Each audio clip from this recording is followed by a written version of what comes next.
Good morning and happy Sunday, everyone. This is Annette Ornelas from Southwind Designs, and I thought it would be fun to show you how I match my seams on one of my latest designs, which is a poinsettia, and I don't have the final name yet, but this is what it looks like. These are the last 3 strips that I've pieced, and I don't usually use an iron until I'm all done with the completed block, and then I iron it flat, because it gives me a little more flexibility in moving seams around if they're not pressed down into a final stage. So let me show you how I do that on my sewing machines. I'm gonna zoom in a little bit. And right here, I've just gotten started. You see, I don't really use pins. You can use pins, but I'll show you why I don't use pins in this particular instance. So the seams here match, so that means one goes in one direction and one goes in the other direction, and I'm just going to sew over that one seam, and then with the needle down, which is a great function that I love, I'm going to match the next seam.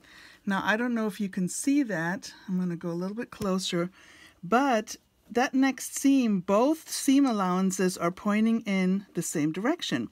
So what I like to do is I pull just one layer of the top seam allowance over to the other side, which gives me kind of a little ridge to butt up against. And then once I've done stitching across that, I'm going to match up the next one. And what I do is I usually go by the seams. I just match up the seams. Now, if you've done some of my patterns, you know that when you fold open or unfold a flying geese shape with the one seam, I have this little triangle, which is great to show me how far I can sew. Because if I sew into that triangle on one side, it does exactly the same thing on the other side, which is not good. Of course, you have to stay away from the triangle. So I'm going to go to the other side, and here again everything is pointing in one direction, so I'm going to peel just one layer, and I finger press it, and I give it a little tug to match it up and bump up against. This is my next one, and this right here matches, so lucky me. And going on to the next side. Okay. So let's see how that turned out. Of course, I could just use my scissor cutter here. And so you see, let's see if you can see that really well. Those seams, they match up pretty good.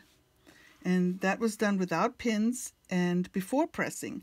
Now that everything's done, that's when I really press everything flat and check the measurements and make sure that the block is indeed, it's a 10.5, I believe, at that size.